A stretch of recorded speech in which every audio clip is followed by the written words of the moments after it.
You're lying on a dirt floor. Your belly is swollen. This is your fourth pregnancy in 6 years. You're 17 years old. None of your children are yours anymore. The first one, a boy, was sold when he was 3. You remember his face pressed against your chest the morning they took him.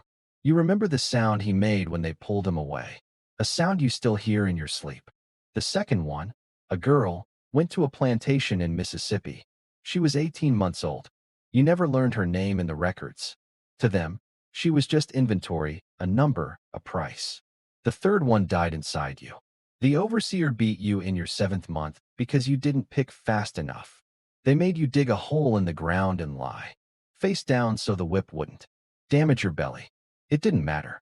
You lost her anyway. Now there's a fourth one coming. And you already know you won't keep this one either because you're not a mother. Not to them. You're a breeder in the language of the plantation ledgers. You're listed the same way they list cattle. Your name doesn't appear, just your age, your health, and one word that determines your entire existence. Fertile. This is America. 1842, Virginia. And what's happening to you isn't a crime. It isn't abuse. It isn't even unusual. It's an industry. They called it natural increase, but there was nothing natural about it. This is the story of the breeding farms. The darkest chapter of American slavery that they never taught you in school. Before we continue, if this story grips you, drop a like and subscribe.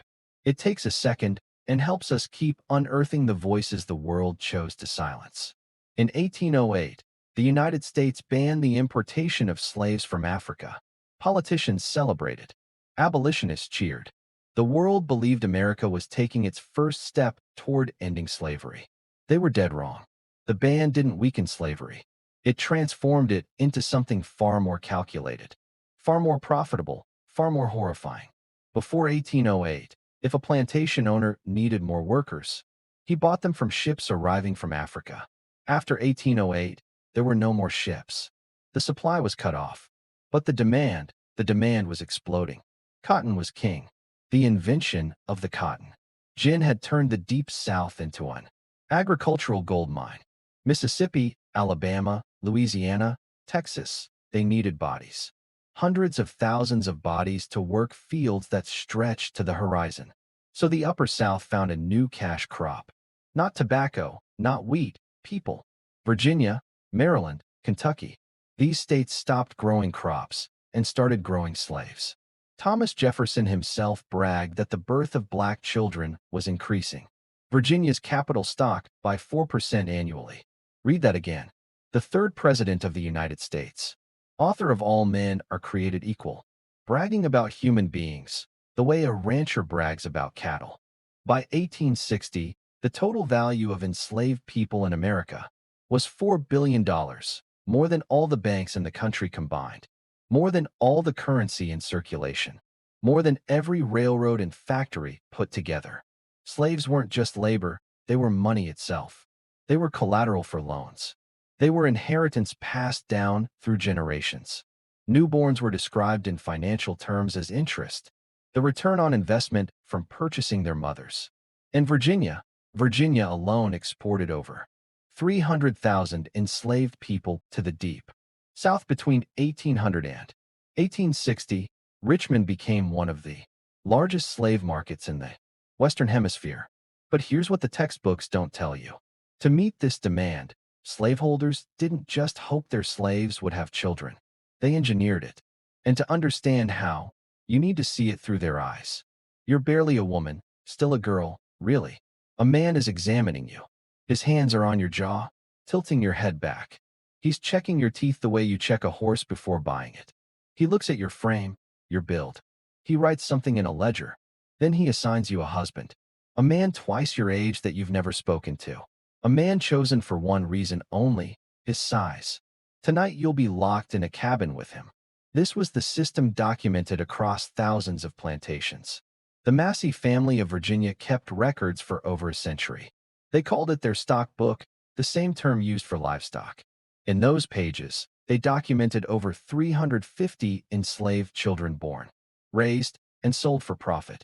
The mechanics were brutal and precise. On breeding plantations, the ratio of women to men was deliberately skewed. Women were evaluated like animals at market. Age mattered. The younger and healthier the better. Hips mattered. A woman who had already proven she could who had bear.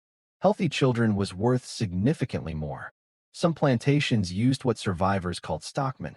Maggie Stenhouse, interviewed by the work's Progress Administration in the 1930s, described what she witnessed. They had stockmen. After being weighed and tested, they'd hire these men out and lock them in a room with some young women that the owner wanted to raise children from. The stockmen were enslaved men selected specifically for their size and strength. They were treated marginally better, more food, less field work. In exchange, they were forced to breed. When the enslaver went to unlock the room the next morning, one WPA respondent recalled, the enslaved man was glad to be released, as them women nearly kill him. The women fought back. They scratched. They bit. They resisted with everything they had, but resistance had consequences. Another formerly enslaved woman testified. The women hated him, and the men on the place done as well. Everyone knew what was happening. Everyone was either complicit or victimized. There was no escape from the system. Frederick Douglass wrote about a woman named Caroline. She was purchased specifically for breeding by a poor white enslaver named Edward Quay. Quay hired a man named Bill Smith to father her children. Douglass wrote that Quay compelled Caroline to abandon herself to the object for which he purchased her. The object, not the man, the object. That's how they saw these women, as objects that produced other objects. And once you were selected, once you were marked as a breeder, your life became a cycle with no exit. You're 23 now. 6 births in 9 years. Your body carries the evidence. The scars on your back, the stretch marks, the exhaustion that never leaves. Your first child, the boy, would be 12 now. Old enough to work the field somewhere. You don't know where. Mississippi maybe, or Louisiana. You heard they needed workers there. You don't know if he's alive. You'll never know. The girl would be 10. You try not to picture her face because you've started to forget it. And that scares you more than anything. The third one never breathed. The fourth one was sold at 18 months. You had learned by then not to name them. Naming them made it harder. The fifth one you didn't name either. Gone at 2 years old. Now you're pregnant again. The sixth. And you feel nothing. No hope. No fear. Just a dull emptiness where something human used to be. This was the cycle, documented, deliberate, designed to break women completely. Some women bore 10, 12, 15 children over their lifetimes and kept none of them. Rose Williams, interviewed decades after emancipation, still carried the weight of what happened to her. She described being forced to share a cabin with a man named Rufus. When she resisted, her enslaver threatened to whip her. She said, I thinks about Massa buying me off the block and saving me from being separated from my folks. I thinks about being whipped. There it is. What can I do? What can I do? For words that echo across thousands of testimonies. In the Massey family stock book, children are listed as increase. The same financial term you'd use for interest accumulating in a bank account.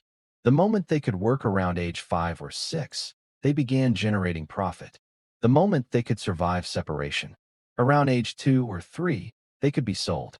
Families were separated without warning. Mothers returned from the fields to find their children gone. No goodbye, no explanation, just an empty space where a human being used to be. One WPA respondent described it. Babies were snatched from their mother's arms and sold to speculators. Children were separated from sisters and brothers and never saw each other again. Another woman, Delia Garlick, recalled the day they took her mother. I never seed her again. I don't know what become of her. She was just a child when it happened. She spent the rest of her life not knowing. Another said, I seen her plop right down to a setting and cry about it. But she allowed there wasn't nothing could be done 'cause it's the slavery law. The slavery law.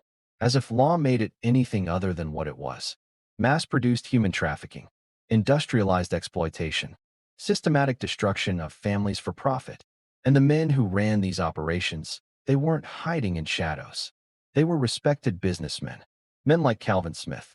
Calvin Smith ran one of the most notorious breeding operations in Virginia. His operation housed between 50 and 60 enslaved women at any given time. His specialty producing light-skinned children.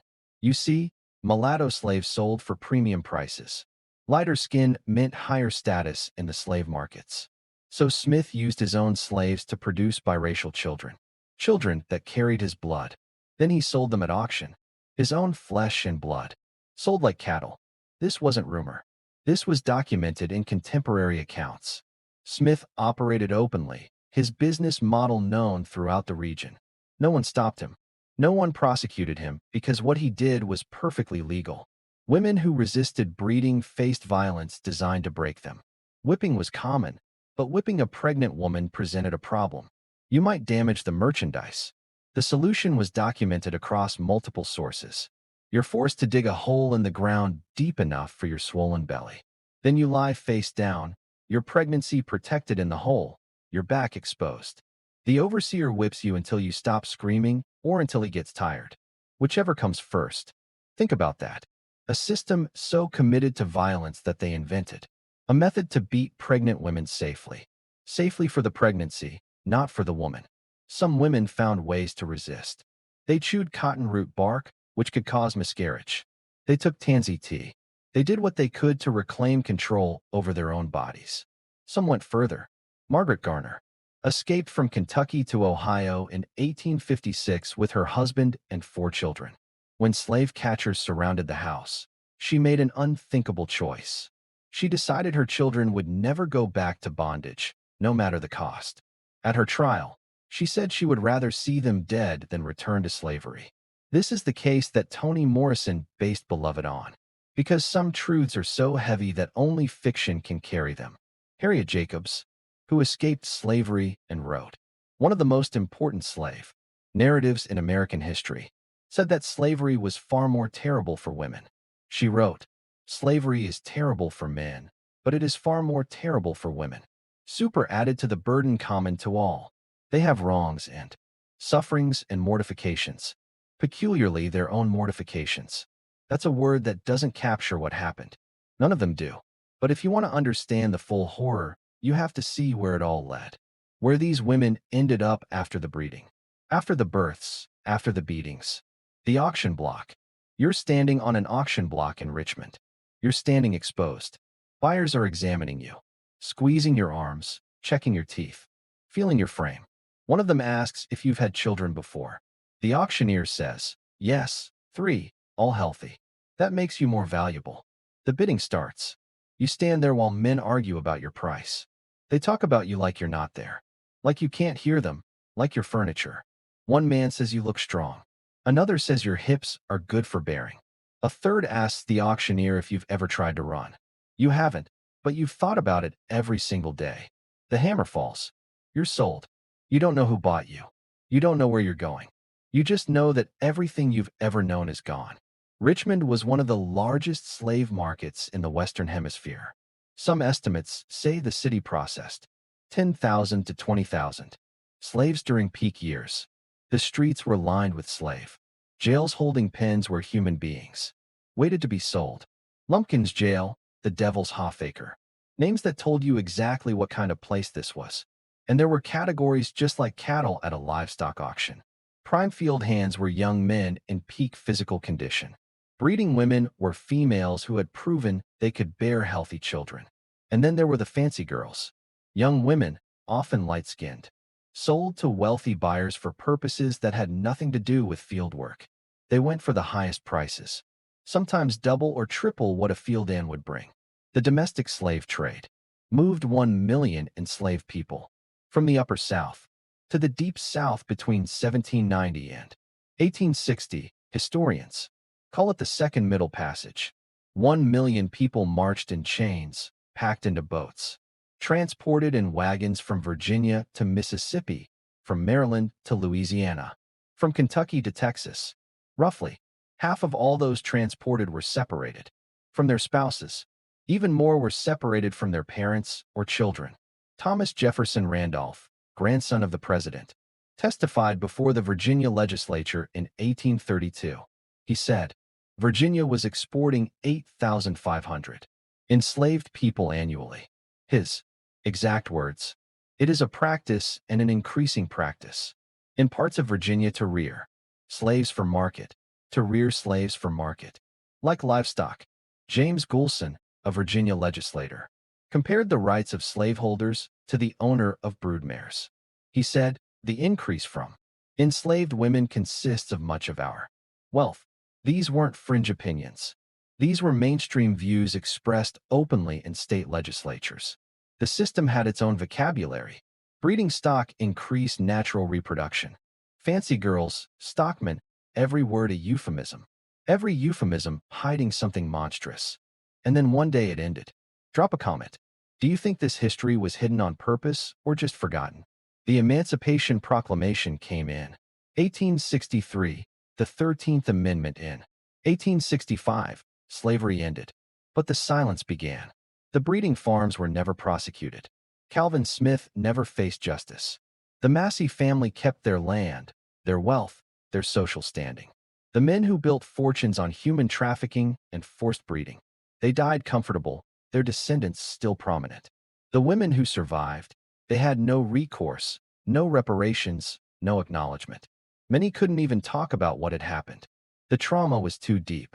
The shame, a shame that was never theirs to carry, was too heavy. But some tried to find their children. After emancipation, newspapers across the South filled with advertisements. Desperate notices from mothers looking for sons and daughters sold decades earlier. The Lost Friends column in the Southwestern Christian Advocate ran for decades, filled with the same desperate pleas week after week. Sold from Richmond in 1848, a boy named Jacob, about 3 years old. He had a scar on his left cheek. Last seen in Montgomery, Alabama, my daughter, Mary. She would be 26 now. She was taken from me when she was nursing. I am looking for my mother, Lucinda. She was sold from Petersburg when I was 7. Any information gratefully received. Searching for my 4 children. Samuel, Anna, Joseph, and little Mary. Sold to a trader in 1856. I have never stopped looking. These weren't just advertisements. They were open wounds printed on paper. Week after week, year after year. Mothers searching for children who had become strangers. Children searching for mothers they could barely remember. Most searches ended in silence. The records were incomplete. Names had been changed. People had moved, died, disappeared into a country that had never seen them as fully human. Some searched for 20 years, 30 years until the day they died. For million enslaved people by 1860. Only 400,000. Originally transported from Africa. Where did the other 3.6 million come from? They were born deliberately, systematically on American soil. Their mothers were not mothers. They were production facilities. Their fathers were sometimes strangers forced into the same room. Sometimes the enslavers themselves. Sometimes overseers exercising the power that came with their position. Their births were not celebrations. They were transactions. And their lives belonged to someone else from their very first breath. This history doesn't appear in most textbooks. It wasn't taught in most schools. For over a century, it was treated as an uncomfortable footnote when it was mentioned at all. But the evidence exists. The WPA narratives, the plantation records, the stock books, the bills of sale, the Lost Friends columns filled with names that were never answered. The truth was always there. America just chose not to look at.